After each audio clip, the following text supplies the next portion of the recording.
Hello, everyone. Today I'm here with Jeffrey from AutoAlchemy, who is an ENTP.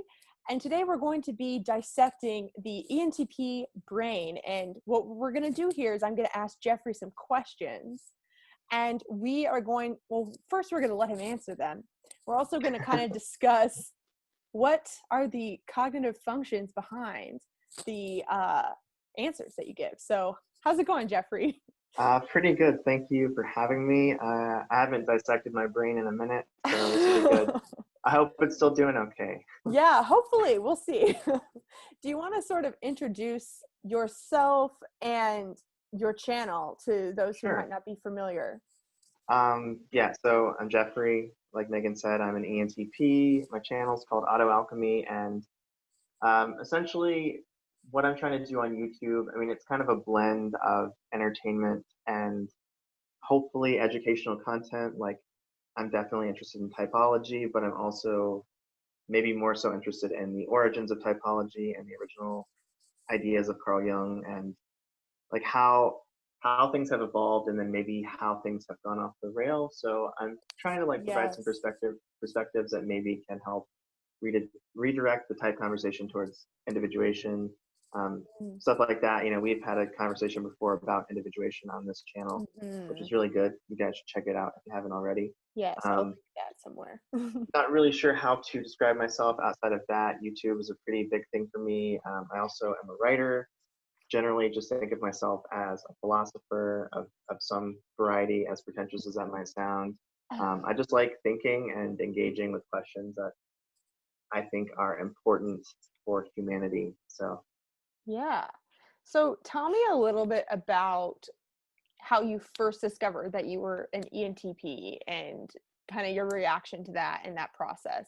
Okay. Well, I've had a pretty long typology journey. Originally, I didn't take it very seriously at first. And the very first time I took any version of 16 personalities or whatever it was, I had an INFP friend who was kind of guiding me through the process and critiquing some of my answers.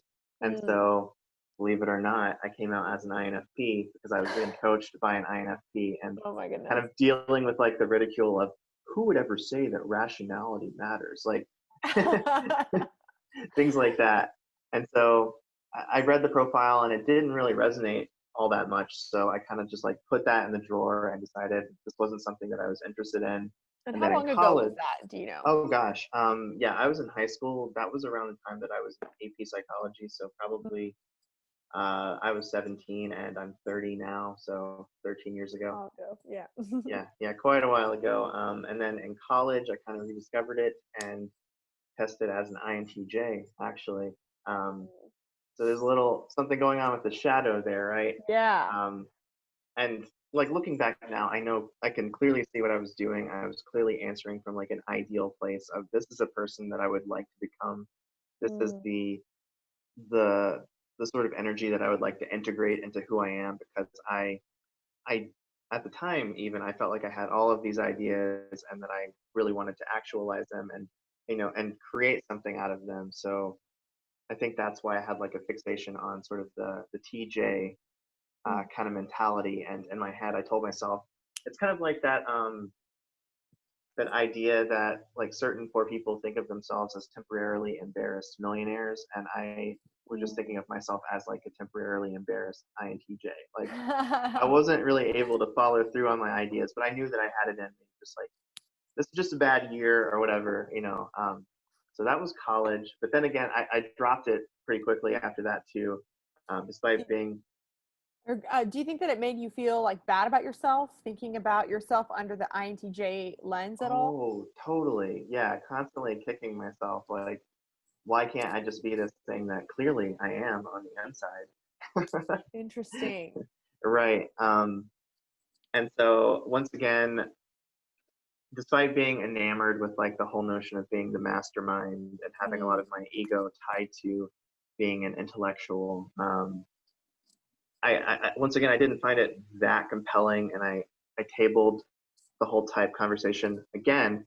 And then a few years later, I started getting pretty serious about self-development and like thinking through what kind of person am I, trying to get some outside triangulation on how I actually engage in the world, and then hopefully leverage that to become more of the person that I would like to become. So once I started to try to evaluate myself more objectively and take an honest look at myself, that's when I started getting closer to ENTP. But even then, uh, I so if you're just looking at in terms of crude dichotomies, I am definitely more of an ambiverted person, Mhm. um, and I'm kind of like lower energy as well. So I don't think that I like explode through the walls like the Kool-Aid guy. Like I don't have that kind of ENTP energy, and so maybe if you're just looking at those dichotomies, I am more of an INTP.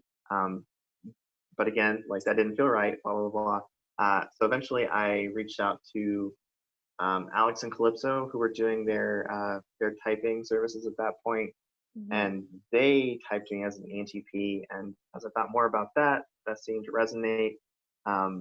It So pause seemed, really quick. Out of yeah. all of the other types you considered, did you have more of like an instant resonance to ENTP, even if you weren't sure? Mm. Well, yeah, there's something to be said for like the idea of kind of like turning away when you see a true picture of who you are. And Mm. ENTPs have always been like, I'm always like, oh, those guys are such douchebags. Those guys are so obnoxious. Like, I would never want to be that. And then, and then there's like something to like, Yeah. oh yeah, there's something about seeing yourself that is a little unfortunate.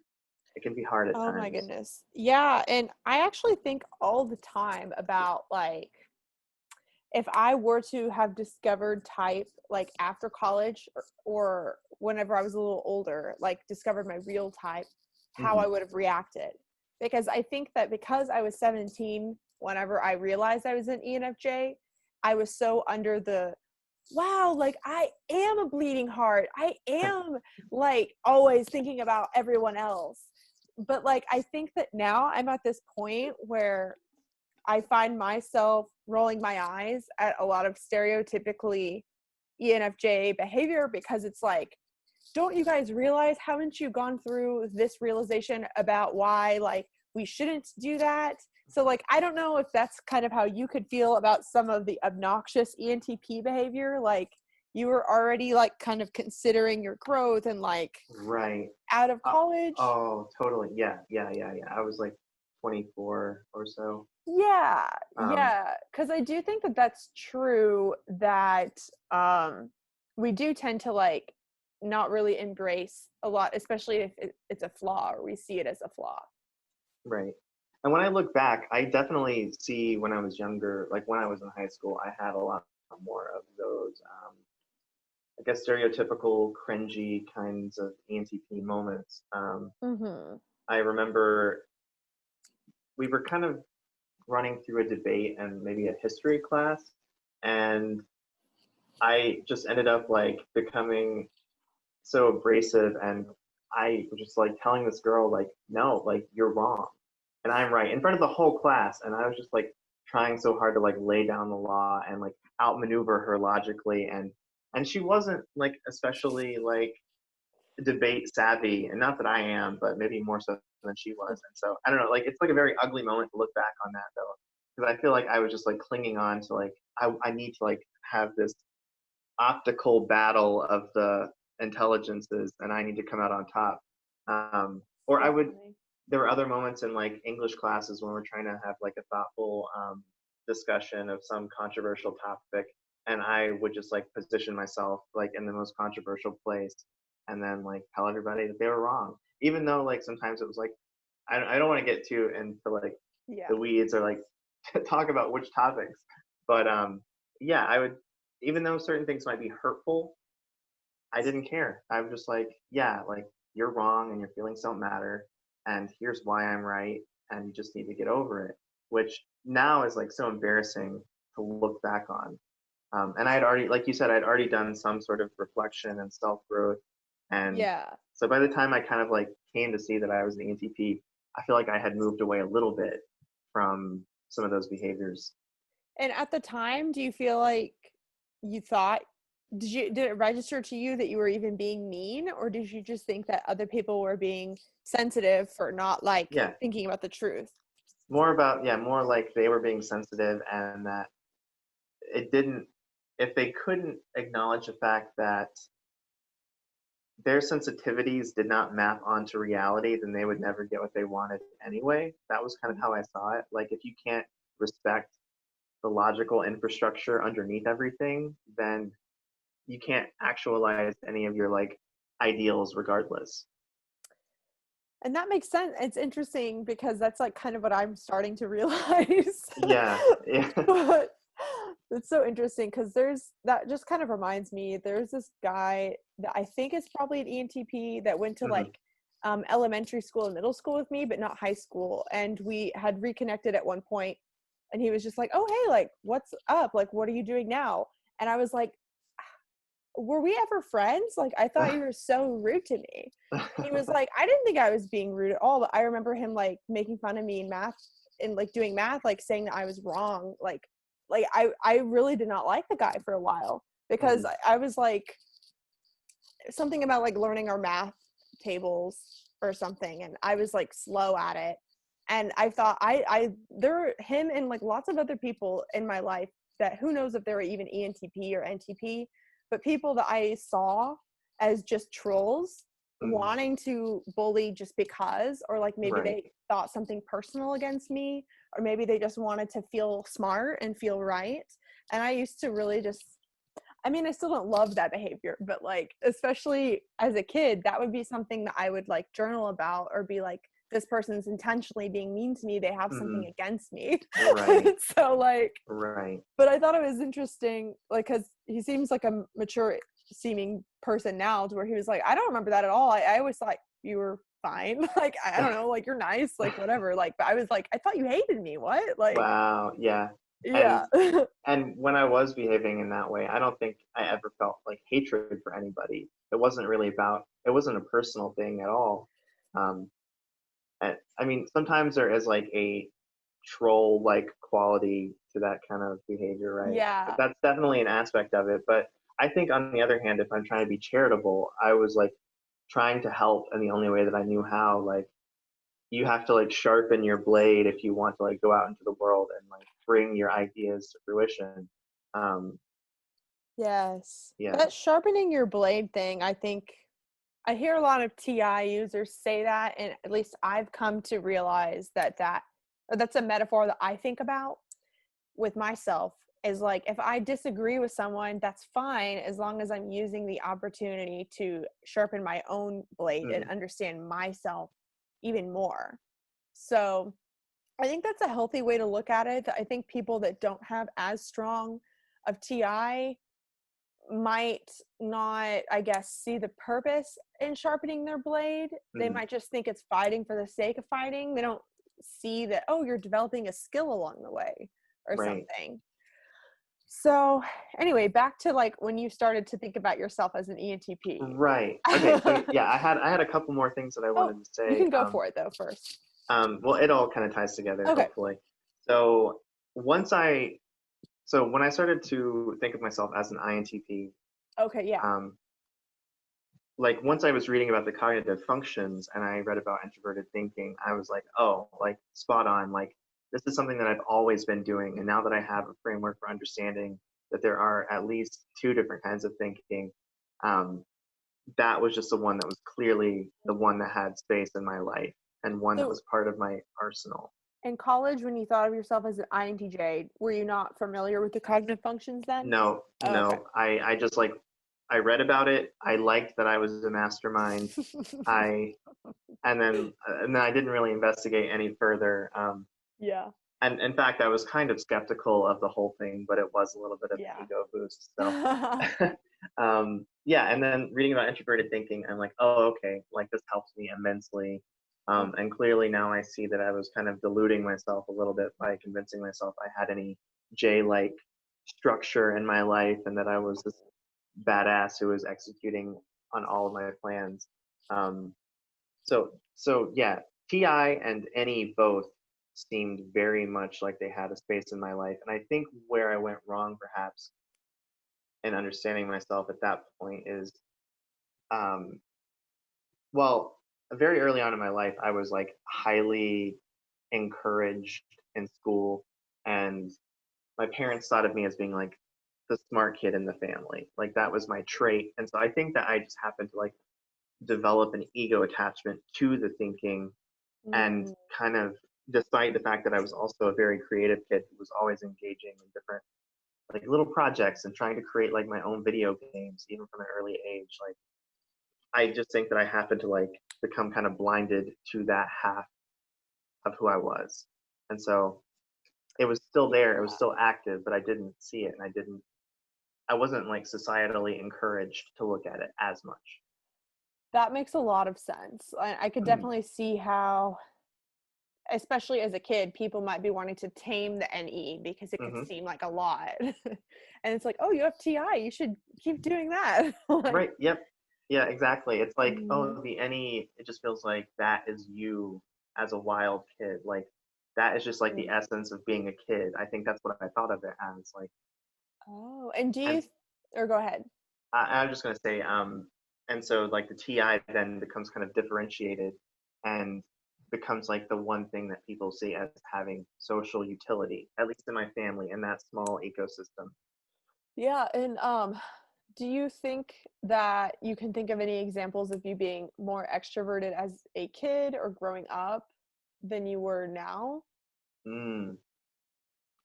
Yeah, I can, and I think that I just had a lot of unfortunate situations where I said things that I shouldn't have said, or I like had an interaction that I shouldn't have had, and then I was like severely punished for it, and so I kind of like retreated as Hmm. a result. It almost seems like maybe you would do something and then there would be like a negative FE response, and like Hmm. you did you become like afraid of or not wanting to deal with any sort of FE response? Yeah, I felt like I didn't know how to manage that, but that it was important to me, at least on some level, to keep people happy enough that I could continue doing what I wanted to do. Yeah. Hmm. So were you then shocked to realize that you were an ENTP? Hmm. I wasn't entirely shocked because I had been kind of suspecting it for a while. Again, just as you engage in any kind of like self-reflective process, you don't come to certain realizations all at once. You can kind of see Yes. them lingering at the horizon. And I remember talking to my girlfriend at the time who was also into typology, and I kept saying things like, I don't know if I'm just like if I'm an INTP or if I am just a somewhat depressed, socially anxious ENTP. And like I said that so many times, and and Mm, then as so I decided to get some outside triangulation with Alex and Calypso, and then with Dave and Shan, and both of their methods converged on this type, and then as I like looked, it can be helpful to look at what you were like as a child before you kind of like develop the baggage and yeah. whatever shell forms around you that helps you navigate the world. And yeah, I was Yeah. primarily an any user, especially as a kid, until I had to learn to develop my TI. Yeah, and it's interesting. I was thinking my cousin, I believe, is an INTP, Hmm. and he is, I think, a sophomore in college right now. He's like just turned 20, and he always tests as an ENTP, but he doesn't really know much about it. So I think he thinks he's an ENTP, but I think that he's just growing more social because he's like in a fraternity now, and he's like dated people before now, and so he like thinks he's cool. Right, But like he he's thinks he's like, hot shit. so like he like is kind of, I don't know, he's just more confident than he has been. But like growing up, um, like we are a very extroverted family. Like almost Hmm. everyone in my family is an extrovert, and he would be the only one in my family that would be told and like yelled at to get out of his room to come hang out with us. Hmm. And like, not that that's like the only like, I'm sure some ENTPs could be that way, of like not wanting to hang out with their family and like wanting to play a video game or something, but like I just feel like I could tell watching him growing up that it's not that he didn't want to be out there, he just like was too drained. And like his sister, my cousin's an ENFP, and she never was that way. Like so like I don't know, do you relate to that? Like how were you like needing your space a lot growing up? Or if there was something interesting or exciting going on, would you want to be like in on the action? I think I always wanted to be in on the action. Interesting. I mean, I do think that I get a bit overwhelmed. I do have some social anxiety, and I think that's just maybe I'm imagining any kind of like as a sonar that's pinging off of things, and maybe there are just too many possibilities, and sometimes I feel like there are too many ways that things could go wrong in the FE realm, and so I find that a little bit overwhelming. However, I especially when I was younger, I don't think that there was any kind of before I learned that there were FE punishments in the world. I was very open, very exploratory, always wanting to be where everybody was, a little needy at times even. I think that I also just learned that I had a little extra, I was a little extra, period. Yeah. And like was always wanting to like show off my latest invention, whatever that happened to be. So I would like maybe like draw something really quirky and then like want to show it to every single aunt, uncle, cousin who came to the house. And I mean, eventually it just became clear that like people were like, "Oh, that's cool," but if you pay attention, you know that like they're not really there there for it. And yeah, so in that way, that really is a good example of like stronger FE. yeah. I mean, I think I've talked about this before. I'm a creative person, and I think that that can create the perception from the outside that maybe, oh, this guy's like an ENFP, an INFP, INFJ, whatever. He's like an NF. I have like certain NF hobbies, I would say. And but for me, it's always been about like primarily I see something that I find interesting. I think I bet I can map out how that works. Like how does a short story function? And then I will create one to give an experience to other people, like so that they can have the same kind of experience I just had as I read a story. And and as a writer, I sometimes worry that I am a little too like NT, and you can kind of like see the seams underneath what I've written, and that I've just like painted a brush of like I don't know. There's just like a veneer of emotionality and humanity to it that isn't actually there. Oh my goodness, that's so interesting that you say that, because as an ENFJ with TI as my inferior, and as I'm like kind of seeking TI from things, I actually really like reading things like that where I can tell what the person's thinking. I don't know if it's just because it makes me feel smart or like, ooh, okay, cool, I see what's going on here. Yeah. But this is kind of off topic, but not quite, is that I went to an astrology conference this past weekend, and I realized that a lot of astrologers do seem to be NFs, but there were a couple people who I believe are NTPs. And I feel like I learned the most from those talks because they were packing so much into like each sentence, and everything seemed so intentional in how they were describing it. And even though they might be talking about something that is like self-growth related or like maybe more emotional, I feel like I can follow and track things if I like see where they're going with it. Yeah. Where like then like I was noticing that a lot of the NFP presenters maybe were like just super charismatic seeming, and they would say all these facts that resonated, but then I'm like wondering, well, how did you connect this to this? And it makes me feel like I don't know how I could learn my own or add on to what their train of thought is. So yeah, so that kind of even reminds me that fear of like, oh, is all of this fake then? Is this just like I'm painting some sort of emotions on top? That kind of reminds me of, I guess, the difference between an FI blind spot or an SE blind spot. Oh, And yeah. I was going to ask you too, you might have been leading up to this, but just could you say something definitively that made you realize, oh, I am an ENTP and not INTP? Like, was it something to do with like, oh, you really started to resonate with tertiary FE? Was it the Mhm. blind spot? Was it your extroversion? For me, it was about seeing I would say, the relative disparity on both of the functional axes. So Mm. just thinking honestly, it's not like, clearly an INTP can have well-developed FE. Mm. They can go through their own life journey that brings them to the point where suddenly they are competent in this particular arena. I haven't really felt like it was something that I needed to learn as much as learning to focus on the SI stuff. So I think that might be just seeing like the immense chasm between what I see as like my any related pursuits and my complete neglect of SI.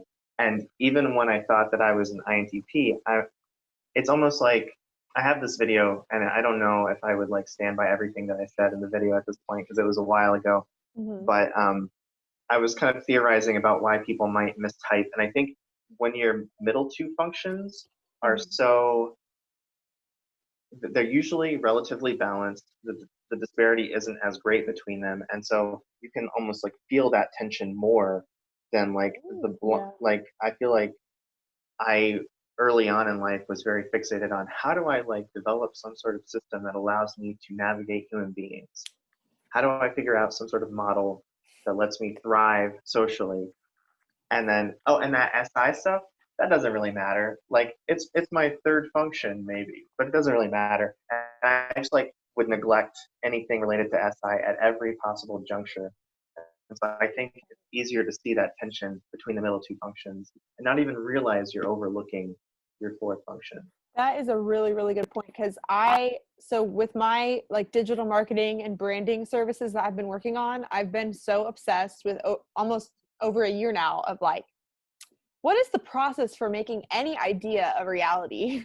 Mm. So it's been like the SE. I've been figuring out like, what themes do people go through every time they have a vision or an idea? And like, what is it that you have to do? How do you use this energy thing to like push it out and like Mm, make it sustainable, like in right. your body? So I've been like over analyzing that for a really long time.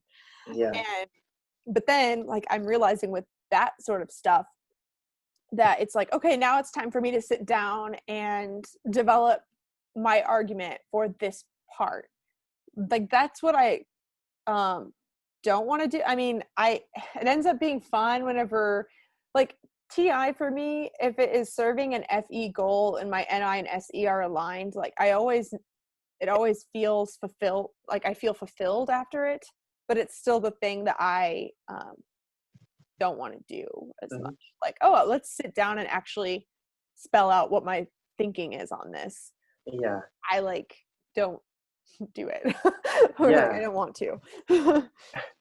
There's like for me with the fourth function, there's a sense that like, and somebody else will take care of that. Yeah, yeah.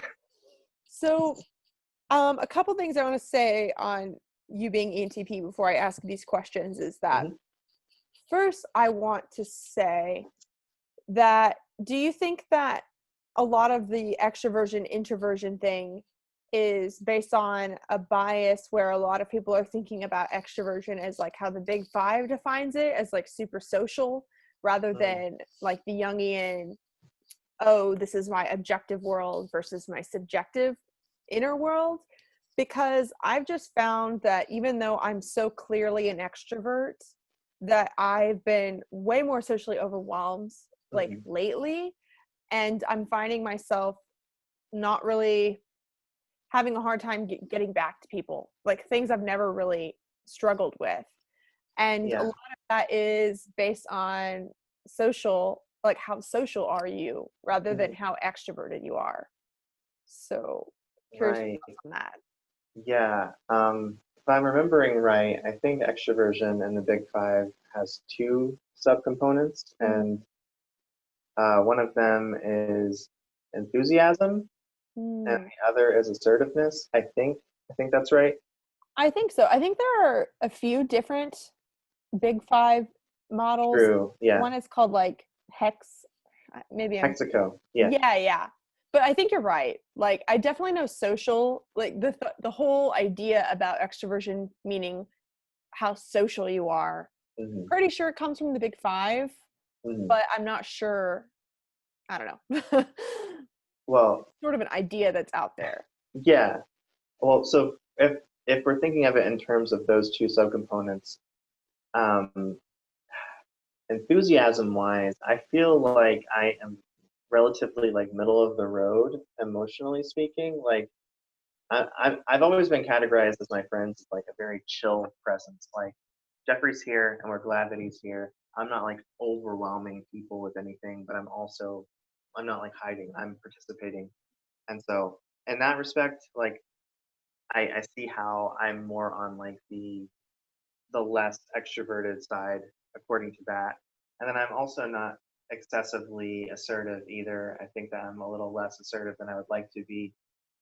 So when I took a version of the Big Five and I came out like relatively low in extroversion by Mm, that metric. Another mm, thing that I think kind of complicates the whole question of extroversion, and this isn't my idea, I stole it from Harry from Cognitive Personality Theory, who cool. was on my channel. He mentioned, and I thought this was a really brilliant observation, that most people think of themselves as introverts because we're always comparing our notion of introversion, which is very like subjective and internal, with whatever the most extroverted thing we see on social media is, whatever the unreality that somebody else is sharing is. And so I think that also, like, nobody is actually living that life, that social media life that people compare themselves to when they're True. thinking, "Am I an extrovert?" Well, I'm not.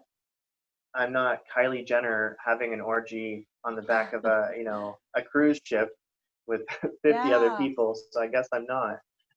Oh my God, that made me realize too that our society puts so much pressure on ourselves to like have it all, like not just with like with career, with relationships, with family, like you need to work out, you need to do all this. And so I think so many people could feel lazy or Hmm. that they're out of energy.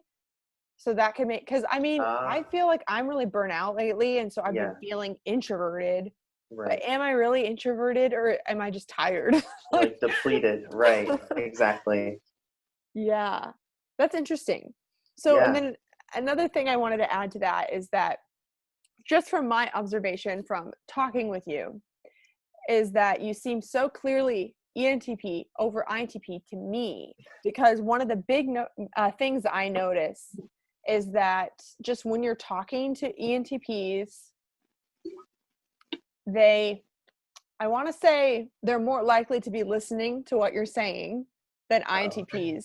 Not that INTPs don't listen, Hmm. but here's the thing. So Dario Nardi actually mentioned this in the neuroscience book about the 8 cognitive functions, that TI dominant people are the least likely to really be listening to what's going on because they're thinking about what they're going to say next or whether or not they agree or something like that. And there's nothing, and FI DOMs were found to be the best listeners or something like that. Oh, But so not sure. I mean, there's still like more research to be done. So I'm not sure if that's the most recent, but that was in the Neuroscience of Personality wow. book. Yeah. But just the sense that I get from my subjective ENFJ perspective is that INTPs are always thinking about what I'm saying and like what they think and kind of coming at me with what they think in their minds and like filtering what I'm saying like through what they think, which is fine. But NE dominant people are always like, ooh, new idea. Do you have a new idea for me? Like just more like, even if you completely discard what I say, I just think that NE has this more open Right. vibe. Or like you Right. were saying, your friends describe you as like being like chill. Like I just think INTPs might come off a little bit more like they're scrutinizing everything that you're saying, even if Mhm. they don't mean it in like a bad way. They just kind of are more so living in their Yeah, you head. can see the gears are turning. Yes. Yeah. Yes. And Also, how would you say you relate to how stubbornly do you cling on to something that you think if you were to be faced with new information? Hmm. I don't think I'm that stubborn about it, and I think this is a really hard thing to be honest about, so I'm a little wary to Oh, say okay. that. Um, but yeah, I generally I think that I seek to like disconfirm things that I already believe. Certainly, there are certain things that are a little more sacred to me, like um, well, like I mean, if I wanted to, like I could just actively like try to eviscerate typology and remove it from my life and never think about it again. But I think there is something of value there, even if all the logic hasn't like perfectly been articulated, and that's fine. But yeah, in general, I mean, I think that I'm always open to looking at new ways of understanding things, and this does tie into the original Jungian notion of like extroversion versus introversion, and it also Mhm. ties into what you were saying about the INTPs. It really comes down to just being like subject oriented or object oriented. And so the INTP will be living in that space of like what is happening for me subjectively? What do I already have worked out? I think for me, I am actively working things out as I'm speaking to you sometimes Yes. Yeah. because I'm trying to like be open to what you're actually saying, and then the subjective part comes later as a reaction to it. Um, Yeah, and also part of that could be too that with INTPs, they have extroverted sensing as their blind spot. And so oh, to yeah. me, it's obvious when they aren't even engaging with the reality. Mhm. It's like INTPs and INFPs can struggle a lot with being very present in the Mhm. moment. And I think that ENFPs and ENTPs can kind of fake it. Like, not that you're like not present, but I don't know. It just comes off differently to me Yeah. where your NE is still present in your own way, even if you are thinking about 10 other things at the same time. Mhm. Yeah, I think that's right. So I guess another question I want to ask you though is you mentioned at the beginning that YouTube is a big thing for you right now. Mhm. It's like a major hobby for you. How did you kind of go from knowing that you are ENTP to then now seeing this as one of, I don't know if you'd call it a passion or just like a major interest for you that you want to invest in? Mm, man. Well, that question, I think that question will actually be addressed Okay, later on cool. when you ask me about like a Your time day that and I was stuff. happy or something. Okay, Um, cool. because like when I started my YouTube channel, that was a very happy time for me. And so Oh, I think I awesome. might get into it more then. Cool, cool. Okay, so what we're going to do now is I'm going to ask Jeffrey these questions that I ask people whenever I'm typing them. So if you are someone that you're maybe not sure your type, you can always feel free to reach out to me. I also have a link below for my typing services. But pretty much the questions that I'm asking are the questions that I use to type people to kind of get a sense of who they are. But so Jeffrey, the first question is for you to describe a typical day. How do you usually invest in your time from morning routine to evening routine? And you can be as detailed or lack of detail as whatever feels the most natural for you. Okay. Well, I wanted to say really quickly that I Mhm. also have typing services, and I Oh, am sweet. $1 cheaper than Megan, so you should come to me instead. I'm just kidding. I don't type people. That's maybe something for the future, but It's let her type definitely you. difficult because I'll just say, like, that is even kind of a work in progress for me. Me and Crystal are trying to figure out how we want to do it.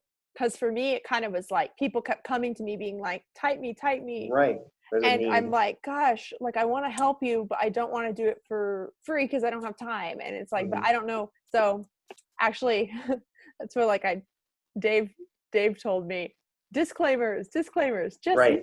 Totally. disclaimers. And so I was like, oh, sweet, I'll do that. So Right. anyway. Like I'm just one person. I might know more than you do, but this is still only one opinion. Like, yeah. Yes, and the main thing that I really want to do with mine is let people know that I'm open to seeing the real them and that really it's their journey of like the I say the more you reveal yourself to me, the more likely I am to be accurate. Right. So, Right. so yeah. Okay. I'm so sorry that I did No, you're that. fine. I was gonna be my natural FE was just like, oh great, yeah, pitch yourself. Great, good job. $1 cheaper. Hell yeah. Oh my gosh. Yeah. Healthy competition. Yeah. Yeah, no, seriously. And see, I so don't even see things as competition that even if you were being for real, I would my my natural reaction is, yeah, cool, yeah. That's so sweet. Yeah. Okay. So, My routine. mhm. I feel I feel like all of my answers are going to be kind of paradoxical, but I think on one level, you could say that I don't really have a routine. But then I think that from the outside looking in, people might say, "Oh yeah, this guy totally has a predictable life," Mm, and so that's really interesting. an interesting, strange tension for me.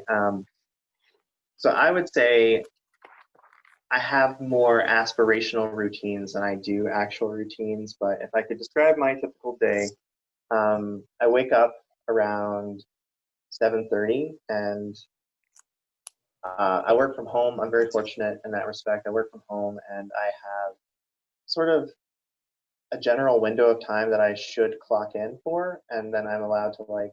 There's like a 2-hour grace period on either side, so like I can work later in the day or I can work earlier. I personally choose to just like wake up, get to it, and get it over with. That's how I experience it. It's just get it over with, and then have my evening sooner, and have it like I don't know, just free. So Um, so yeah, I wake up and then like 5 minutes later, typically I get to work because I work from home and I can just go into the other Wow. room.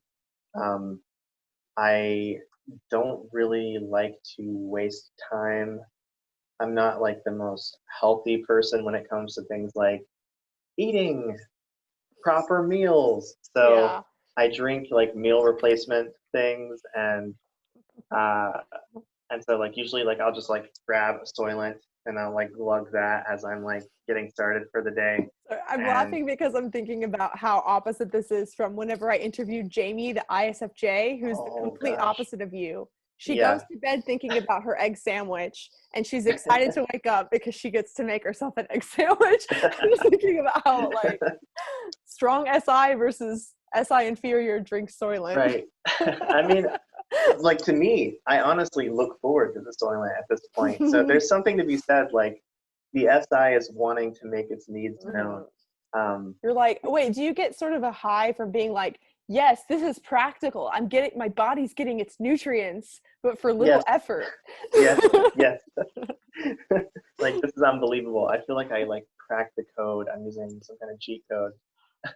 Oh my God, that's so interesting because whenever I interviewed Lindsay as an INTJ, I Mhm. realized from talking to her that her TE gets excited whenever she can come up with a system that works and then she crosses something off the list. It's like, yes, I was right. That is effective. That I wondered if like for you, if your TI is like happy whenever you make a decision that is efficient and like Mm. saves you time or something like that. Right. It's almost as if, I mean, maybe there's some overlap with TE here, but it's almost as if there is this machine that is my life. And so but it's Mm-hmm. my life and it's like my subjective machine. And what's going to work for me isn't necessarily going to work for other people. But Mm-hmm. it's like, it is very happy making. Like, oh, I found the thing that I needed to slot into my breakfast Yeah. so that I can continue to live the day exactly as I want to. I have a lot of projects that I want to work on, and so efficiency in that respect is important to me. I do think that I Mm. am probably like a little too far on that side of the pendulum, and I need to swing back towards like it's good to have a solid meal. Do you beat yourself up when you do something that is inefficient or waste time? hmm. Yeah, I think I actually do. And again, that just comes back to wanting to do so much and feeling and wanting to be so much. I think it's a real any problem in some ways, or at least it can be I think it probably exists across types, but Yeah. that's how it manifests for me. It's like I have all of these projects, all of these things that could be possible. So Mm, I have to be very selective with how I use my time. And yeah, I do beat myself up. I don't really like allow myself to relax all that much. yeah. And of course, like that will eventually blow up in your face if you're not mindful of it. Yep.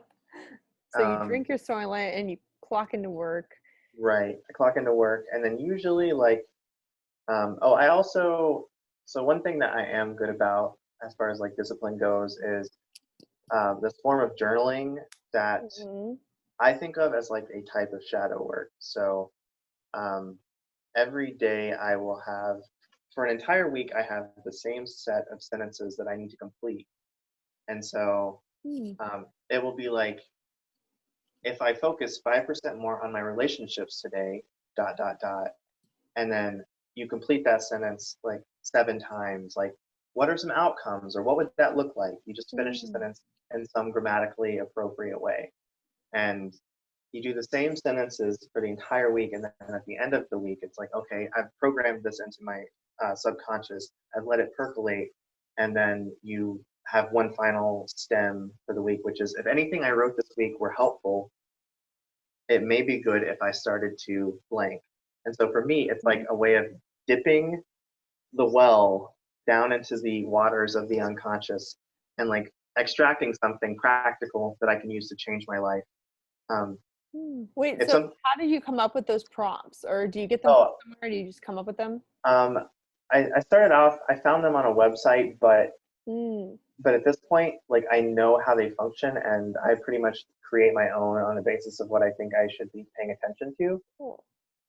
But originally it was like a program that I was like working through, like a 30-week long program.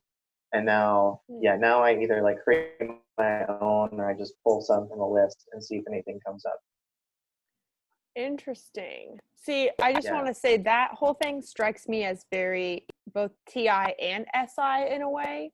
Mhm. And so, question, do you almost see it as like little mini experiments that you are doing with yourself? So, you establish the hypothesis of what it Mm. could be, and then you see like if you were right. And then if something was practical, then you implement it. I guess I've never contemplated it in those terms, but I do think that's how it goes, because there have been times when I also have a document that I call like the shadow document, and I just like Mm, dump the final actionables into that document, and then I will like pick one to try to implement every now and then.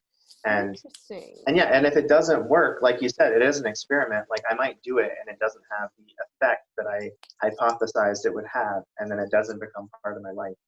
But The reason why I'm saying SI is because it seems like you're pretty good at doing things little by little and like yes, wanting to find what is actually sustainable in what you're doing. yes, I have a very hard time with that. And what you're doing, it actually reminds me of Crystal, my ENFP friend and podcast co-host. She does something that she says is her FI and SI sort of like cheat sheet thing that's actually pretty similar to what you're saying. But she'll say like, if I get triggered about this, then I should do this. And it's like all these like FI, like random snags she gets caught in. And she's like, if this happens, this is the solution, but like needing to like write it um, down to prevent it. So damn.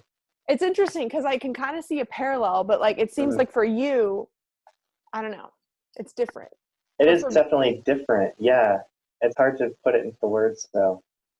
And see, I don't think that would work for me, but I think that I would see what you're doing and I would think that's a great idea. I should do it, but I don't think I would ever be able to maintain it Mhm. because I think that for me, I feel like I already know what would work if only I had the discipline to do it, is how it always Right. feels for me. I see.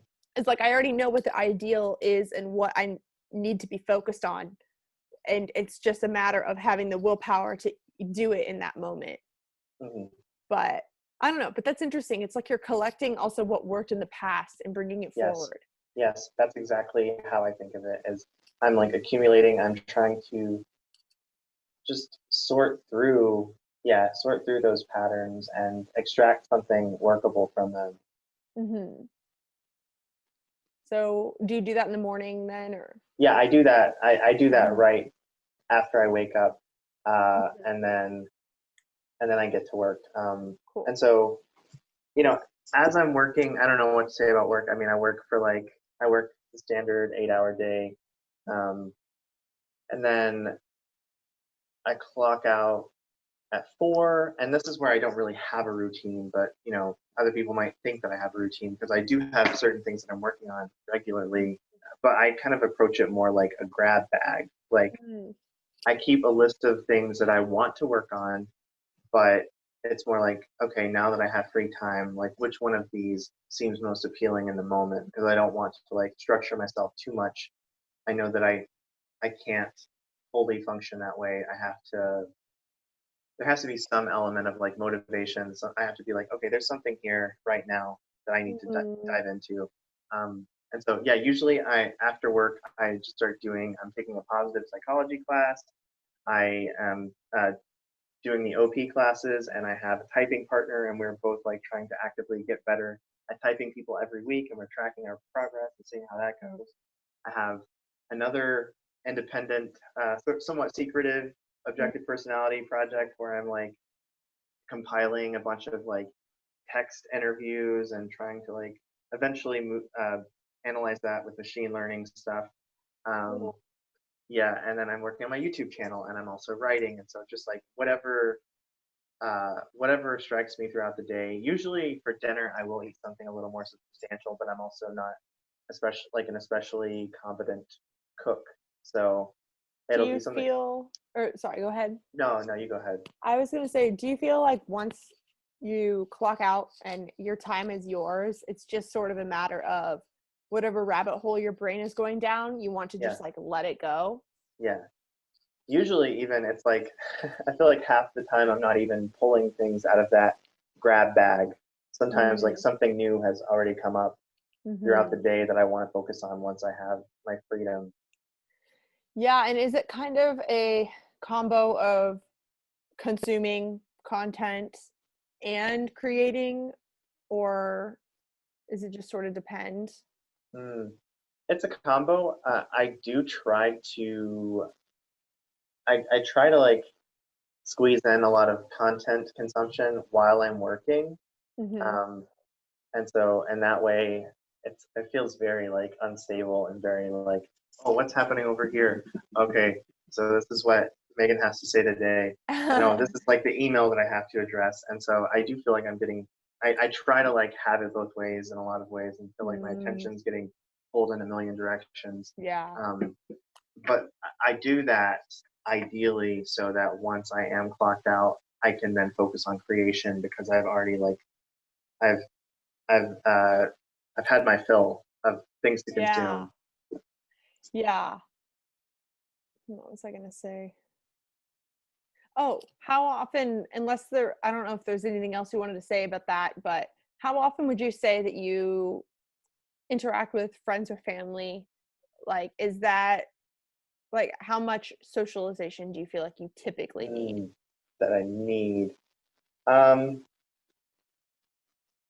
Again, this is something that I'm kind of like trying to cheat on because I'm always like in contact with people throughout the day. But then as far as like making time to like meet up one on one, obviously that's impossible right now anyway. Um, so it's almost like I don't remember what my life was like before Yeah. the quarantine stuff. But um, yeah, I mean, I have a roommate and I hang out with my roommate fairly regularly. I try to like talk to my family every 2 or 3 days. I'm always I'm always like connected with people through messaging or whatever, Hmm. um, and then at night, like I always, especially now, it's like every night my girlfriend and I talk, and we either watch something together or we play a video game together remotely, and that's really fun. So Mm-hmm.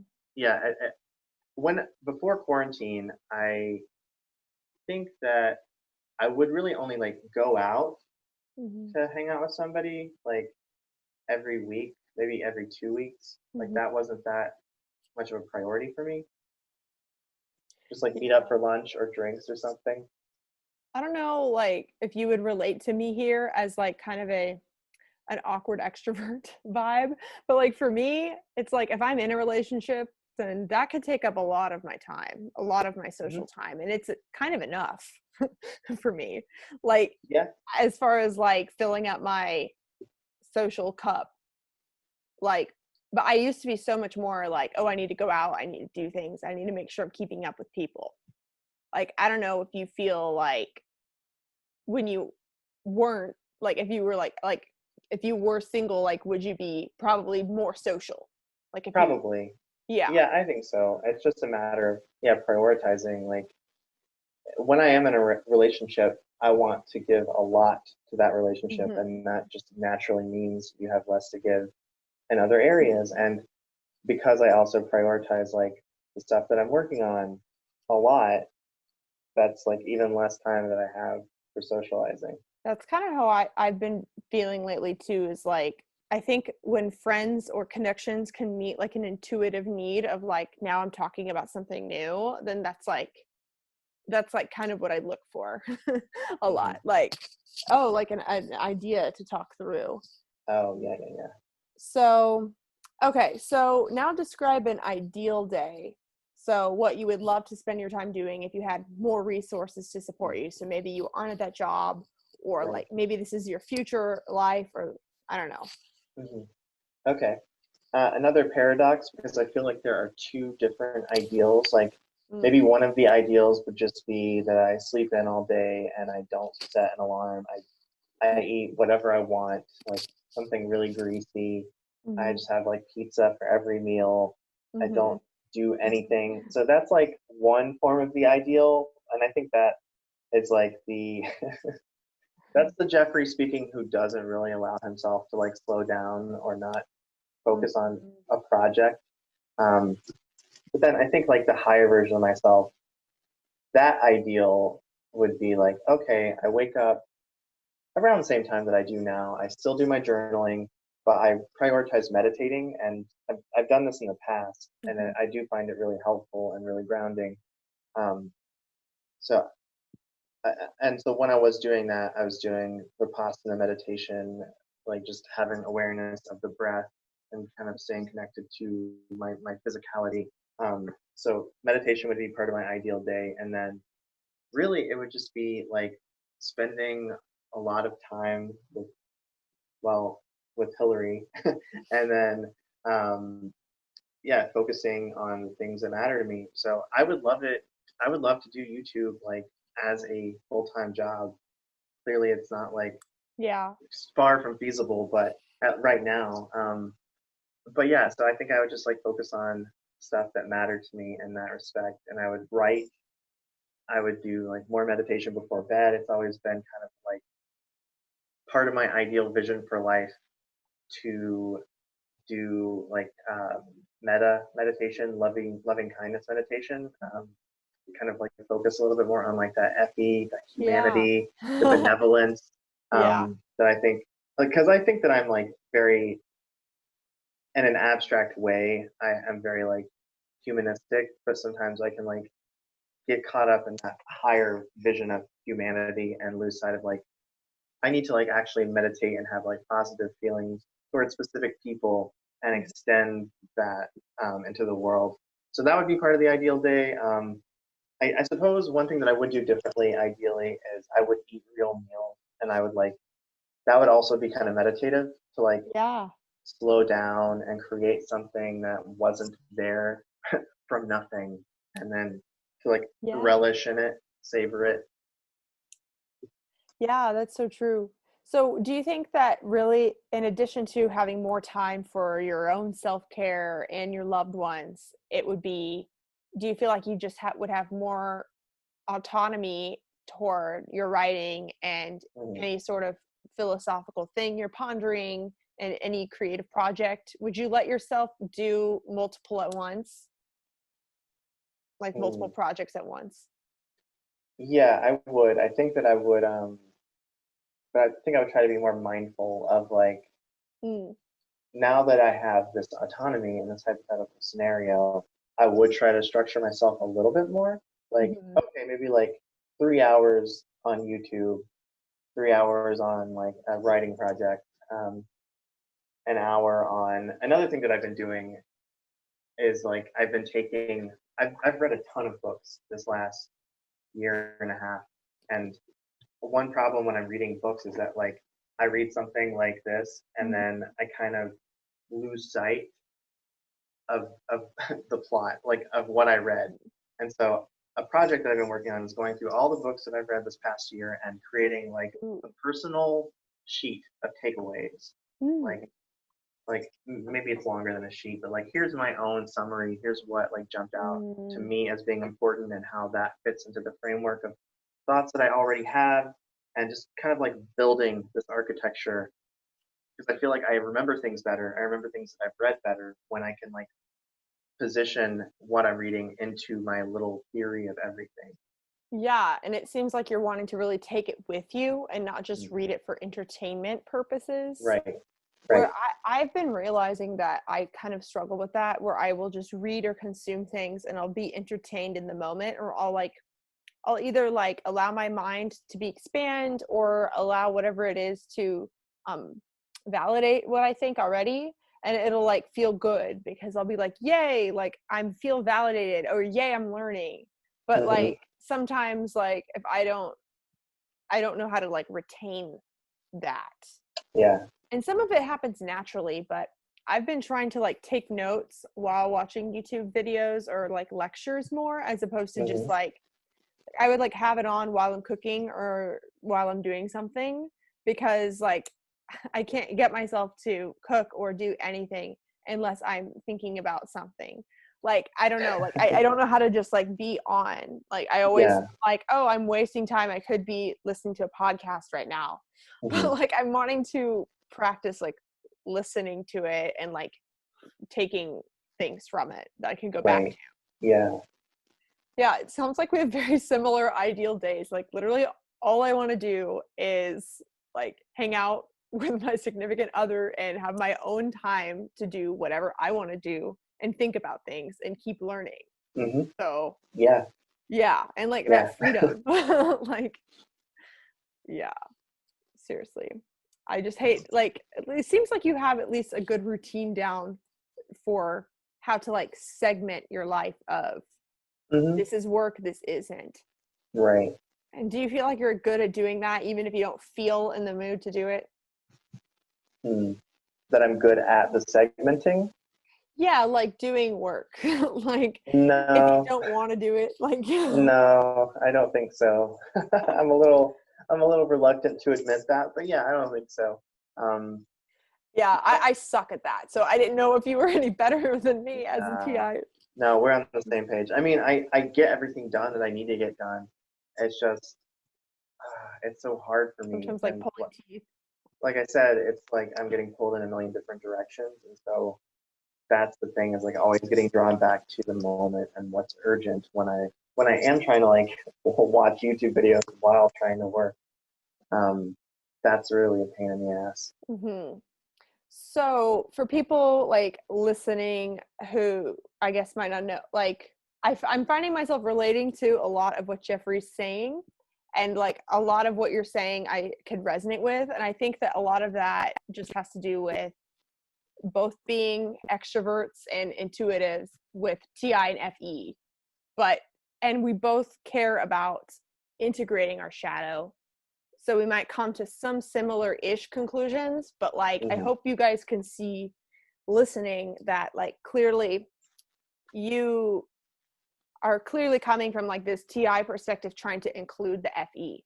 Like Hmm. I I'm trying to like I also want to include meditating more, but the reason why I suck at it is because I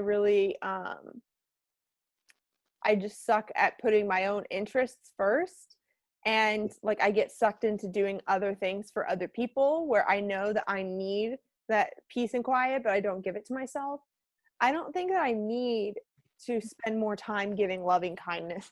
Like not that I shouldn't, but like I feel like even though I might relate to a lot of the, like, oh, YouTube, like on the surface, it's like, oh, YouTube, learning about type, meditating. Mm-hmm. It's like the type of meditating I would do would be way more toward like trying to just clear my mind. Not that you wouldn't be doing that, but I don't know. I wouldn't be as interested in like the love and kindness stuff. And Mm-hmm. also like, in the way that I do YouTube, it's so easy for me to just blast and create stuff. And it's harder for me to sit down with the book and like learn and like gather my ideas, where you seem to have the opposite problem with that, right? Yeah.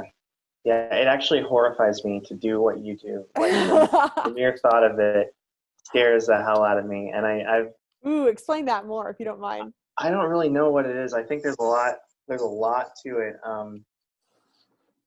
On one hand, I feel like, so if we want to talk OP terms, since we kind of tiptoed around them a little bit, I think one problem with like somebody who is savior consume, which would be me, is that you never feel like you know enough to get started.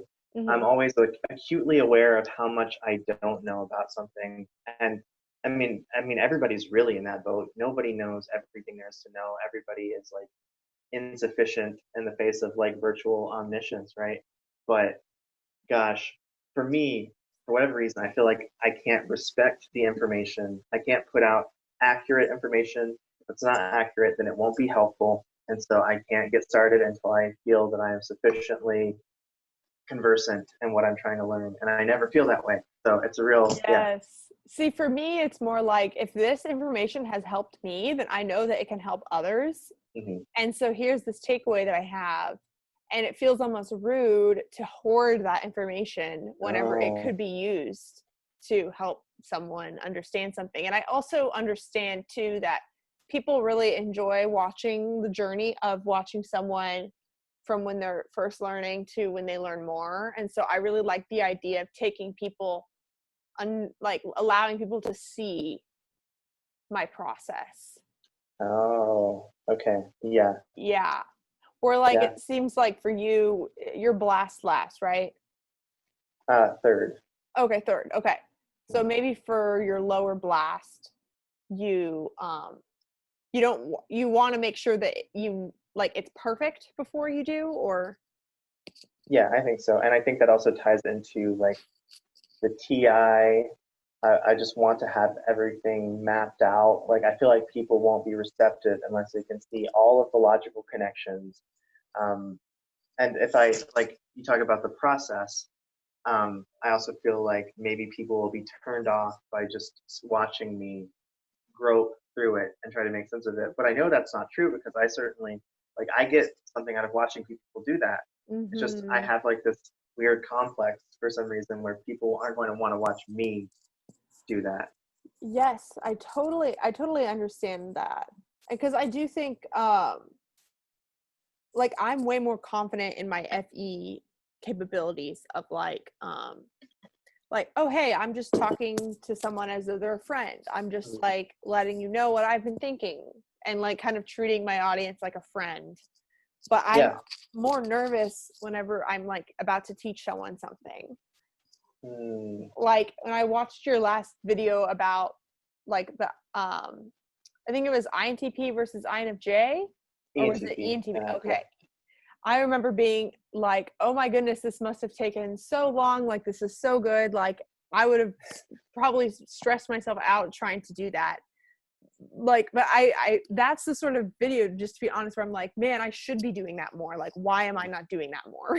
Like, cause it's like harder for me, like to gather my thoughts. And that's something I've been working on over the past couple of years, trying to boil down my thoughts into like concrete things. Because for me, it's like, I know what I think, so why does it matter? I don't know, but I don't know what I'm trying to say there is that the way that I can talk to myself is like, I know what I think, so why does it matter like spelling it out exactly sometimes? But yeah, that's really interesting because I wanted people to see the difference there so that they weren't just thinking Yeah. that it was the same thing. Yeah. So, okay, here's another question is tell me about a time that you felt genuine happiness. This could be either a specific moment or a general era. Okay.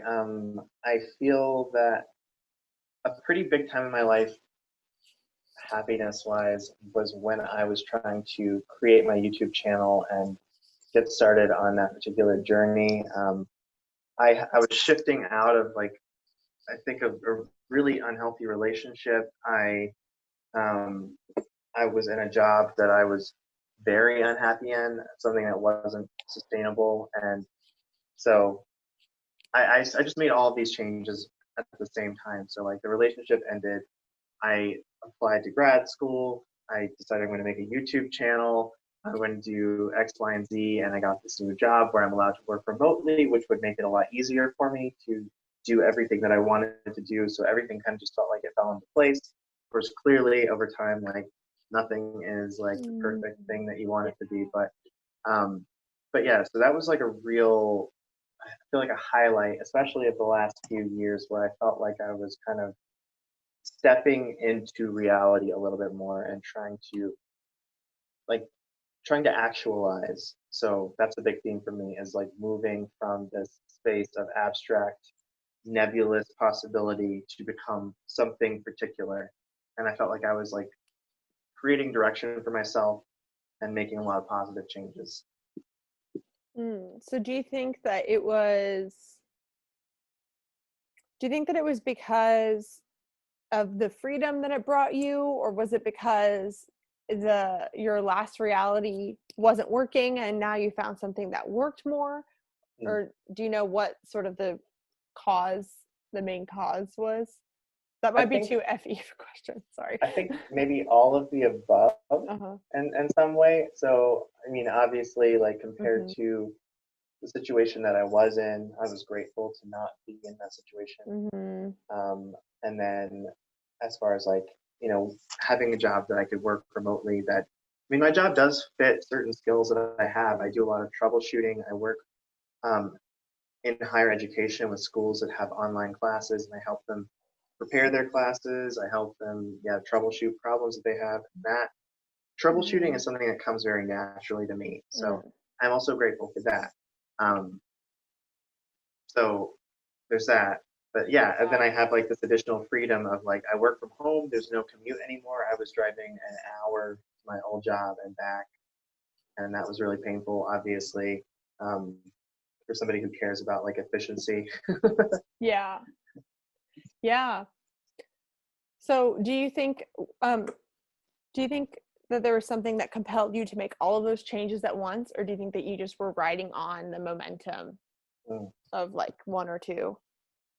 Well, that's a tough one. I feel like I've been riding on momentum for a while now. Like, Mm-hmm. um, part of it is just getting older and feeling in some way like, oh, my life has passed me by. I'm I'm 30 and I have all of these things that I could be. Like I could be a writer. I could work on this. I could work on that. And so it's like this is me proactively like stepping into the world in a way that I wasn't prior. And so there's like that. There's like a sense of like, oh, like there's a certain kind of bravery here involved in becoming and allowing yourself to just like become SI one thing. You're like narrowing your life. You're allowing like a particular sensory reality to exist around you and accepting it and owning it and dealing with it as it has like its weird ups and downs. It seems like a big thing for you is that maybe as your NE really wants like potential and for you to be in a situation where there is lots of potential for you to Mm-hmm. grow, Yeah. that in moving there, not only was it like NE of yay, now there's more opportunities for me to explore, but also was your TI thinking like, oh, well, the situations before were kind of incompatible with me. Mm-hmm. So that is frustrating when something's not compatible, right? Yes. Yes. I actually very similar to the journaling that I do. I went through all of the jobs that I've ever had and I wrote out what worked, what didn't work for each Mm, one. I actually did this for like every living arrangement that I've had, every relationship that I've had. But for the purpose of this conversation, yeah, I did it for all my jobs and just tried to assemble something that might be a decent fit. that also strikes me as like a, I guess, gather over organize, is that as opposed to having that introverted perception that you just kind of know without having to do that, you like put everything on the page and then you You, looked at the pattern, yeah. then you found it. I can't imagine ever having to do that. I know it would be helpful, but I don't know why, but I feel like I just sort of know Mhm. things like that. Because for me, it's important if I'm going to a new relationship or a new job. I've never journaled about something like that, but I always need to think of myself as going forward. And I Right. need to be like, what am I leaving behind? Where am I going forward? Where Mhm. like any type can think about that. But I think that Right. the way you went about that to reflect was like kind of trying to allow yourself to tap into your SI. Yes, definitely. Because Mhm. I do relate to some of what you're saying about the Mhm. notion of moving forward. Mhm. But to me, it's like you're stepping into a new relationship and you have this sense that anything could happen. Mm, Like that's the sense of momentum is like, I don't know I don't even know what happened before. I don't know if I can explain what my life was like, but anything could happen. Like this is going to be a new thing. interesting. But if you don't take time to discover what your patterns are, then you end up reliving them often. Yes. So that's partially like I'm like, damn, like I keep ending up in very similar situations. I have to do a little more deliberation about what's working and what isn't working. Interesting. And do you think that could be related to how for EPs it's like you bring about chaos more than control? Like if you aren't reflecting on your patterns? Yeah, yeah. There's definitely hmm, I don't know if this is an NE versus NI difference, but for me, if I enter a new job or relationship, I don't think I feel excited of like anything can happen. I think I approach it more as this will work if this happens, but if they do this, this, or this, then that's when I know that I'm going to reach the point of no return. And mhm. so it's more like I'm like fearfully like, well, I hope that it's this path, but it could be this path. Uh-huh. Okay. Yeah. Or I don't know, maybe NE is more excited about the Yeah. potential. About the chaos of it, the fact that anything Yeah. could happen. To I think to know or to have like the kind of sense that you have of like this will happen provided X, Y, and Z. Like that feels like a straitjacket to me if I knew exactly or if I knew even exactly what I wanted to happen. Um, it would Yeah. like drain some of the excitement out of it for me. Interesting.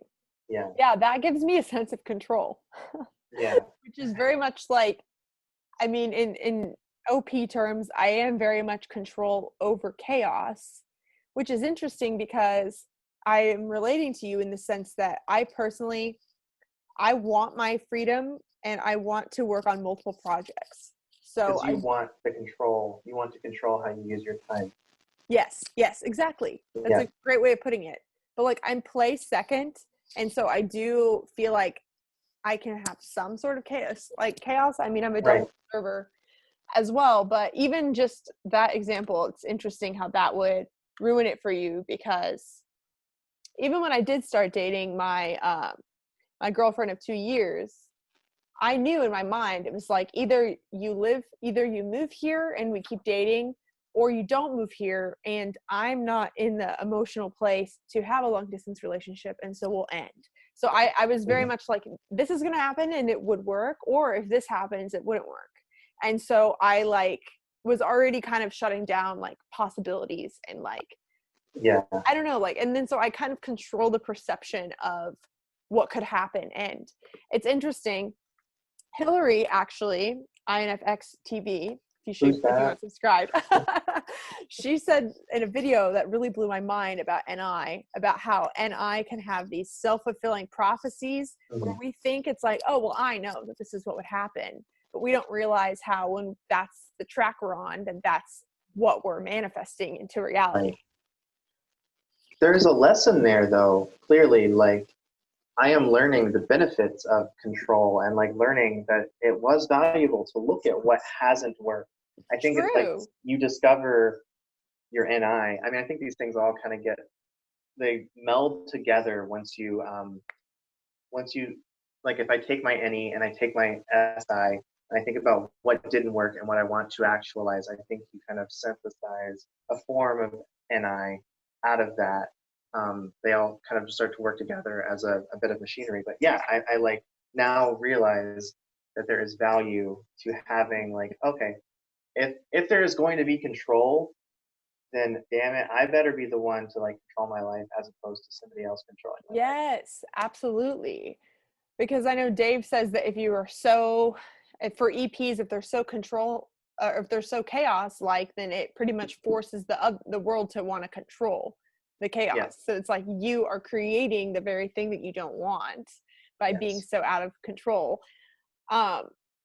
I'm even realizing now the ways that I will take myself down a one-track mind based on things that have happened I'm trying to prevent, that can be almost neurotic in a way. I think, and I can be pretty neurotic to where, for example, I was fired before for not acting like I loved it enough, like completely on a whim, like a month after getting a perfect performance review and like right after my grandma died. And Wow. it was total bullshit because I didn't qualify for unemployment. Like they didn't give me any severance. It was total bullshit. And it threw me for like a total loop. And so anyway, like, I guess I'm just saying, like, I find myself in my current job or in other scenarios to where it's like, oh, well, they already can tell that I don't love it. And so I might get fired because if I don't act like I love it, then this could happen. Like, it's like, sometimes I like I don't know. It's not like I want to project my past experience onto it, but like sometimes I find myself being like, well, this is how it goes. The moment that people misunderstand me, they start to see me as this one thing, and then there's nothing I could do. And so it just, yeah, sucks. But like, I guess it's like I'm aware of what could happen, and I never find myself in scenarios where I'm like, I don't know, like didn't think about something enough. Caught off guard, yeah. Yes. So I have a couple more questions before we wrap up. But I wanted to ask if you could describe the biggest moment of self-growth for you, one of your turning points, and if you could walk me through that journey of your biggest personal struggle. I know that's a really big question, but yeah, that is a big question. It's probably going to tie into some stuff that we've covered, but yeah, I'm happy to touch on that. Well, so I guess to talk about my biggest personal struggle, I think very early on in life, I unintentionally, I describe it as like having a religious traumatic experience where, because of certain belief systems around me, I believed certain things that colored my worldview in an insanely powerful way. So I mean, essentially, so my father persuaded me that, yeah, the world's going to end, like, absolutely, like, next year, the year 2000. And so, like, for the entire, probably, like, year and a half before that, I was just, like, I felt, like, so betrayed. Like, life has so much potential. I'm never going to get to live life. I'm never going to have a future. I'm never going to be an adult. I'm never going to become something. And that was a very painful thought to have. And then naturally, like, we're still here. And how old were you? I was, I guess, probably 8.5 when I first started to believe this. And then, so it went all the way up until I was 10. And so I remember watching, is it Dick Tracy? Is that his name? The ball drop and all that? Yeah, watching the ball drop, and there's a countdown, and I'm just like on the edge of my seat, like shaking, like, oh, like any minute now, like I'm going to be subjected to eternal judgment. and that's it. Like, I'm gonna get sucked out of the world and probably thrown into hell for all I know. Oh, So, wow, that's so hard. Do you happen to know what you think your dad's type is? oh man, I thought that I haven't given it much thought lately because he's no longer in my life. Yeah, I didn't know if But that was a control, overly chaos or overly control thing. right, yeah, I don't know. It could be either. I definitely, it sounds like he's probably a observer. Yeah, I thought he was an ESTP when I was trying to type him. Hmm. But now I would actually maybe think there's a chance that he's some kind of feeler, actually. But Yeah. regardless, Yeah. Yeah. uh, yes, so that was like a really big thing. Like, I thought about it every day, and I was certain that this was going to happen. And it kind of just like took the wind out of my sails in a big way. Um, Wow. and I think I carried that forward with me, and in a lot of ways that kind of like uh, informed sort of the development of my intuition. And um, you Yeah. could maybe map on certain struggles. Like, I think that, like I said before, any kind of struggles to become a single sensory thing, like you just want to like live in possibility land, and yet I was convinced that none of my possibilities would ever come to fruition. That definitely So makes sense with why you identified with TI a lot more at the yeah, start. yeah, and and then of course it's like you become critical of religion after having a horrible experience like that, and it's very easy to find material out there for like hyper logical little lads who want to like destroy religion. And Yeah. Super that's another aspect of it. Yeah. But I guess what I'm trying to convey though is I feel like that was the beginning of my biggest struggle. It's like it doesn't a sense of like learned helplessness almost. Like, it doesn't matter what I do, the end is right around the corner. And even after that experience didn't come to fruition, I think I lived that way. Like, I went through high school, but I didn't ever have plans beyond high school. I'm like, whatever happens, happens. Like, I never allowed myself to entertain that I would have a future. And so, and Yeah, so, that's really rough. yeah. And I was always living in that headspace, and just becoming like more and more miserable over time, trying to like NT my way to the meaning of life, to just find Mm. something sustaining. Um, but of course, there are like limits to logic. You know, you can't like derive meaning. Meaning, I think what I've come to understand is that meaning is just like experiential. Like, you go out into the world and you have experiences that make you experiences that no longer leave you wondering what is the meaning of life. It's not about Yes. what's the Yeah. meaning of life. It's about not being burdened with that question anymore. That question doesn't need to be Yeah. asked. It's like life is its own answer if you're like Yeah. in For me, alignment. it's like a resonance you could feel like whenever you can experience it. I Hmm. don't know if, I don't know if it feels that way for NE as well. And Or there's something about that that I can relate to. I don't know if it's like if it perfectly maps onto my experience. I also just want to say too that I feel like I'm reminded of how I think that SI can really be sensitive to the physical experiences of like what reality is. And it seems like it could be hard to develop like your own sense of where you're going if you have so many SI experiences that have told you one way over the other of like what to expect. And I think that all humans, no matter what, we're all like heavily conditioned by our parents and like what Hmm. they believe. Hmm. And all of us are unpacking what they believed and like trying to develop our own. But I can imagine that it would be hard for SI inferior to like unpack Yes, like the definitely. experiences, right? Definitely. Right. And I mean, that's like, I think probably part of why I do some of the journal work that I do, because it forces me to like go through the same thing again and again, like for an entire week, like to sit with a question and to try to decipher and make sense of like past experiences and and how those inform how I want to move forward in the world.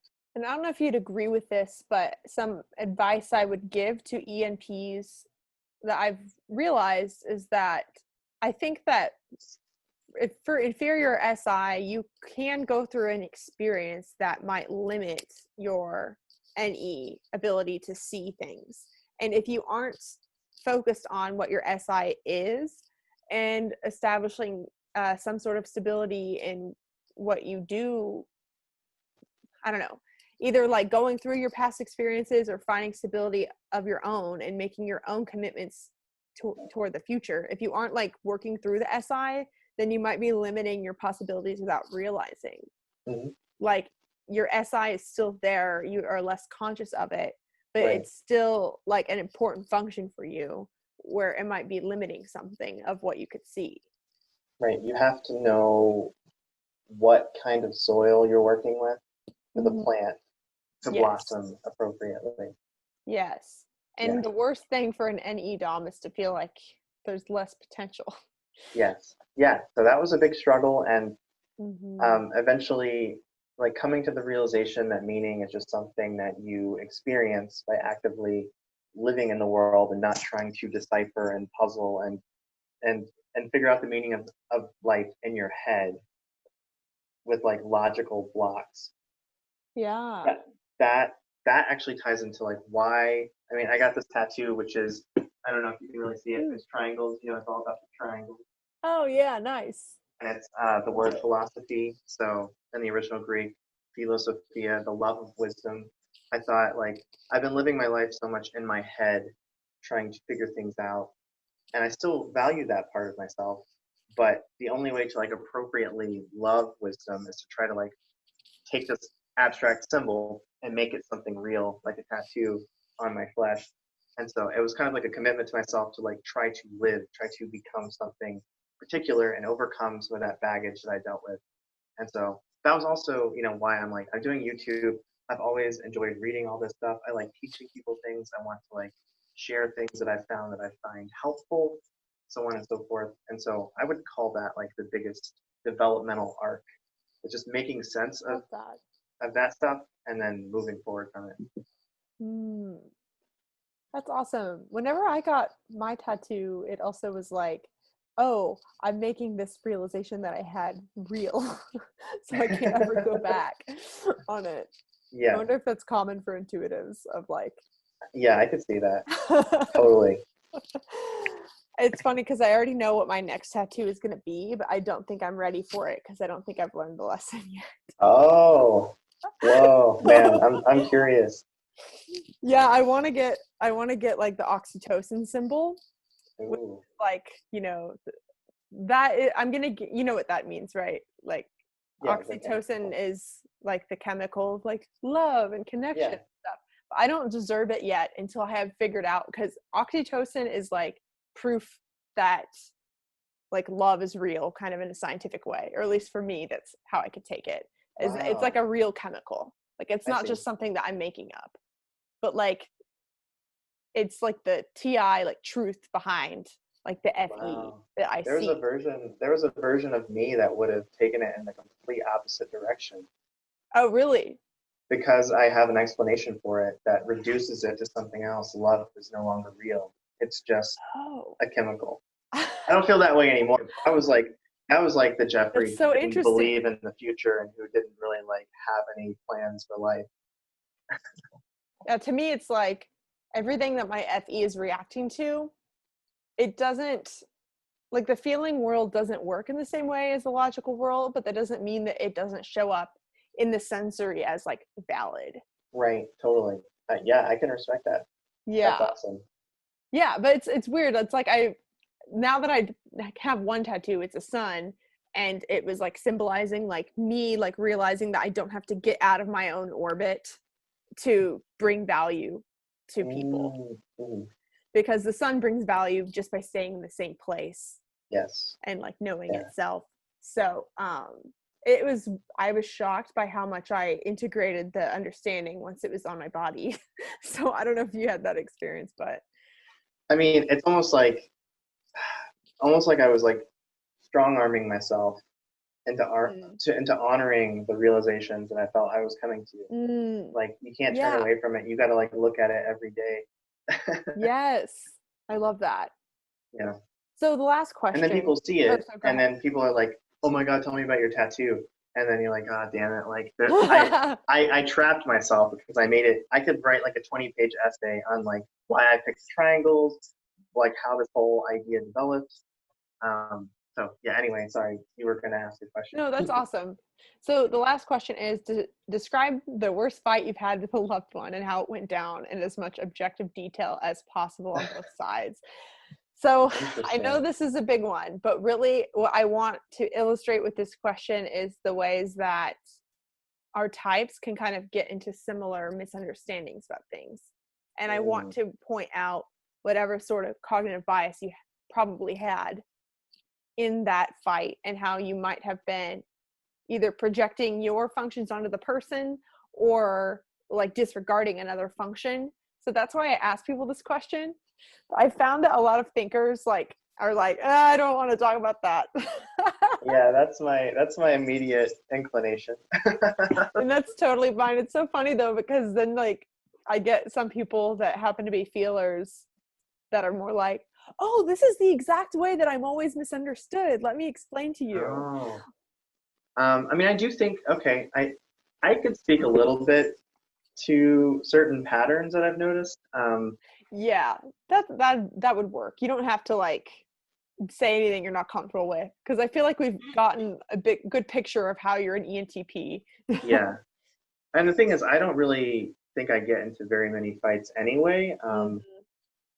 I I think that maybe as I've tried to become a little more embodied, Mm-hmm. I've had them more, but especially early on in life, I just Interesting. didn't feel that I had like a lot of preferences, especially Mm, like feeling based preferences. Um, interesting. so I would just like defer, like, okay, like, what do you want to do? Well, we're not gonna, but of course, things come up. So I So, remember, yeah, why do you think, and you might be about to answer this, but like, why do you think that becoming more embodied or understanding your other functions or whatever might lead to having them more? Is it because you know your preferences more? it's because, yeah, there's something to be said about like the process of excavating the past, like I've done to find like if you don't really, if you're like FI polar, and don't you just don't have like a connection with like, oh, this is good, this is bad, this is what I like, this is what I dislike, then doing that sort of historical overview of your life, you can kind of like realize, oh, there are certain things that matter to me, and they're like they're reflected in the choices that I've made and the stories that I've lived out.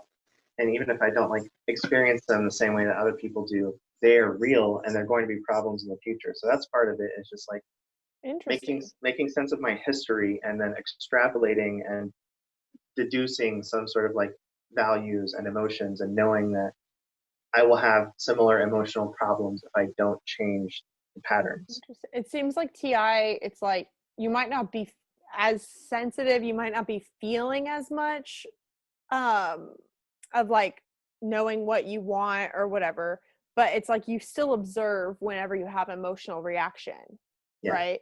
yeah. Do you ever, how often do you feel like you have an emotional reaction that surprises you? I need to let my cat in really quick. Okay, no, that's fine. Hi. An emotional reaction that surprises me. That's a really good question. I mean, Seems not like this kind of detached outlook of like, oh, okay, I can tell that I feel this way because whenever I do this and this, I react this way. mhm. Is that It is a little more detached, and usually it's like you don't notice it until it comes to a head. Like I remember graduating from college, and like on the outside, I was like, whatever. Like I'm never gonna see these people again. It's gonna be mm-hmm. good. Like I'm gonna live. going to go do something else, and life will be life. Life is always life. There's no reason to be like attached to people. Yeah, leaving college, I had that mentality.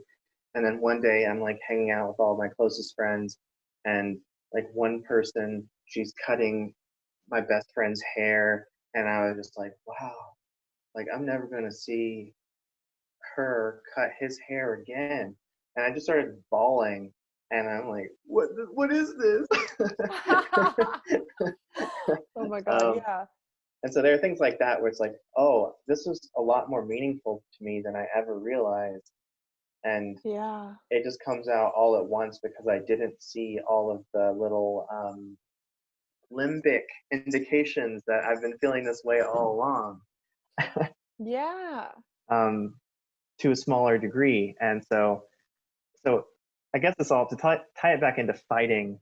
Um, I don't really have a lot of, or I haven't had a lot of fights for that reason. But then I can think of some that are related to that, honestly. Like I remember in high school, there was one girl that I was dating who, uh, she was just like feel something. Like, what are you doing? It's like, like fight me, or like have a preference, say something. Oh my And God. I'm just like the only thing that makes me want to fight you right now is that like I feel like I'm trying to just be a gracious person and give you the benefit of the doubt, and you're mad at me for not like being mad, and that makes me mad. Wow. That's so interesting. I like, I can kind of see that. It made me wonder if she was an FI user or an FE user. I don't know I if you know. think I think fi. Yeah, I could see FI because part of me related to you even of like sometimes I'm responding with my principles of that I believe that I should be gracious and Hmm. I actually am upset. And it's not Right, like I'm lying about it, but like I don't see the point in like reacting in a rude way that I'm gonna regret. right. But Yeah, yeah. yeah. um Hang on, there was another thing that I thought uh, would be worth talking about. mhm. Oh shoot, I think I forgot it. Oh, was it another thing regarding like a fight or Yeah, regarding a fight, that I thought would be worth sharing. hmm. Um, oh, okay, yeah. Mhm. So, and this also I think has some like ties to Enneagram, but Mm, I feel like I've often, without even really meaning to, I like end up playing the devil's advocate at the wrong time. mm, And it's like, oh, you're sharing with me a very painful emotional experience, and immediately I'm trying to be like, okay, but have you thought about the virtues of the other perspective? And sometimes it's like not the right time for it, and learning to like pick your battles in that way. And I don't know, I are guess you a it's like, five? yeah, Mhm. yeah. um and there's something about like giving me the benefit of the doubt, knowing that I'm not like trying to shut you down, but at the same time, like I also have to realize like there are times when you when you should like put the weapons away, put the TI weapon away. Yeah, because I think people might take that as though you are on their side and or you're on the other person's side and not Right, theirs. right, yeah, exactly. And then it's like, no, no, no. And then so then it becomes like it can just easily devolve into like mudslinging of like, if they think you're on the other person's side but the other person is engaging in like some reprehensible behavior, then suddenly like you're sexist or you're this or you're that. And so it's like, Mm, no, no, no, no, I'm trying to like soften the experience you're having, probably oh the yeah, wrong way, like clearly the wrong yeah. way. um in the hopes that maybe like we can like then reassess the situation from a higher vantage point.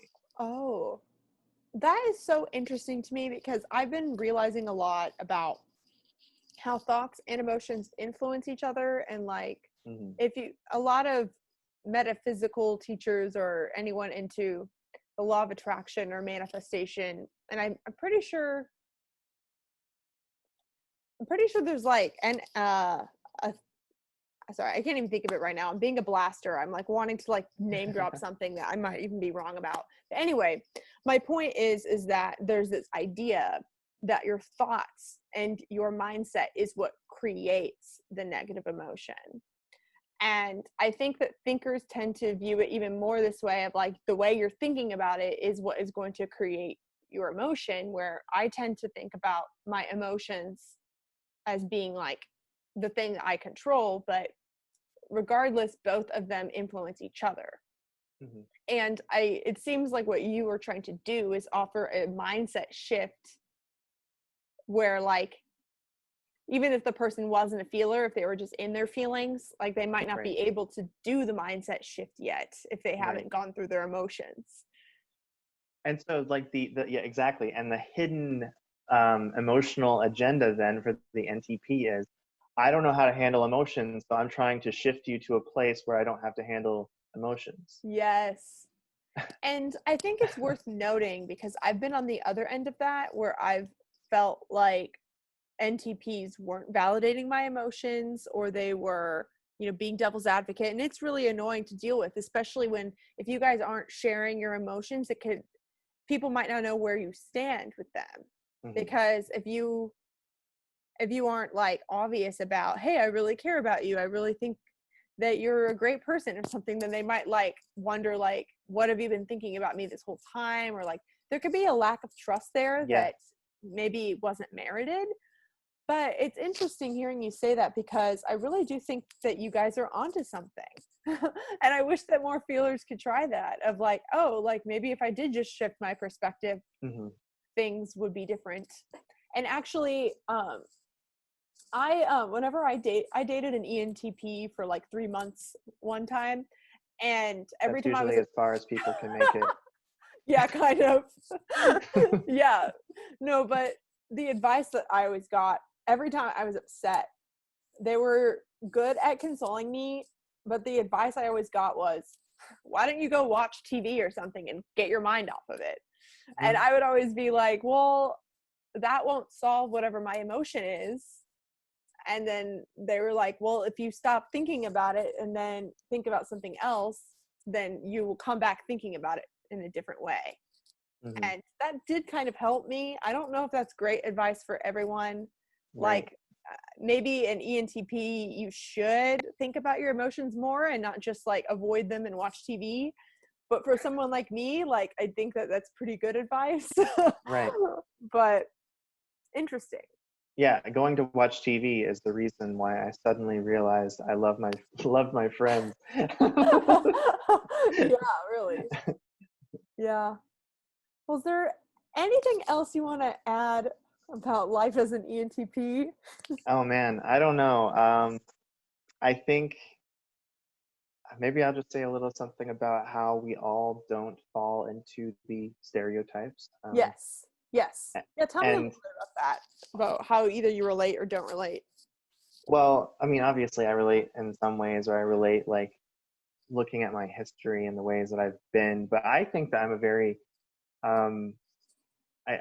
I said it before, like I have a very humanistic perspective, and the FE is something that I am like aspiring towards, and it matters to me. Like the notion of like doing good in the world is becoming more and more important to me, and thinking through, well, how do I bring my like logical, more abstract, intellectualized gifts to bear on certain questions that are plaguing the world, like marrying those two things and making them come together.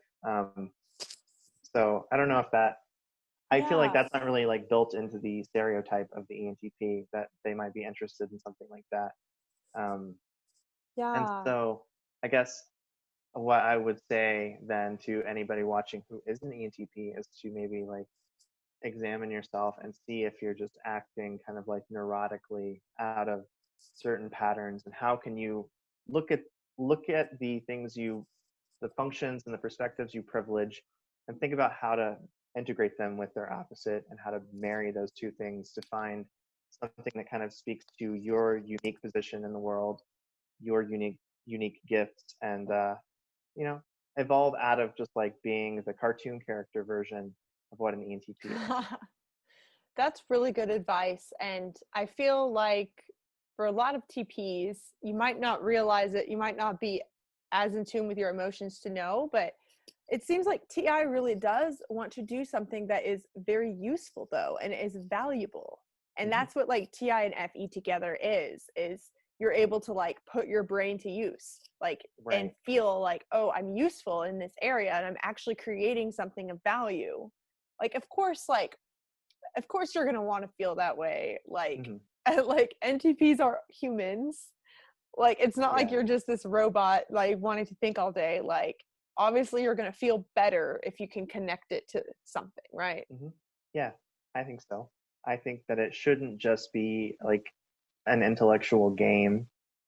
And also, so I don't know why I want to mention this, but it occurred to me, like, I don't know that someone like Richard Dawkins is an NTP, but I feel like the archetype that he kind of plays is very like TI versus like the unthinking, like masses who are motivated by their religious sentiments. And like, just look at like, he's fighting the same battle for his entire life, and he's not finding some way to validate. Like, in his head, he believes he's doing something good, right? He believes he's eliminating a source of illusion, and he's going to usher in this like new progressive era where people no longer are bound up in these like traditions of the past. But I just think that that's like an example of what TI looks like, too far up its own ass, without actually considering that people are emotional creatures. People have certain needs that need to be met, and a need for like there are communal needs, there are spiritual needs, and these are not going to be erased regardless of your logical framework. So Yeah, and sometimes when I see some TI users like that, they seem angry to me. yeah. And they can't, and not to assume, but sometimes I'm like, you can't be happy, right? Like, when I actually kind of feel bad, because it's like, Why would I want to be happy? yeah, really, like, I don't know. I feel like it's sad for me to see when TI goes so down one end that they aren't even making themselves happy and not even able to enjoy life. And it's like, you haven't you haven't eliminated your emotions, you've just detached from them. And you still are upset and angry, you just aren't dealing with it. But yeah, anyway. Yeah. Thank you so much for sharing and being vulnerable, and for your tips for ENTPs. Definitely go check out Jeffrey's channel. I appreciate you so much for really, as you said, reframing the conversation about type, and in a very healthy way that I think is really beneficial to people. So, well, thank you. I had so much fun being here today. All right. Thank you so much. Have a good evening. Bye. Bye, guys. Bye.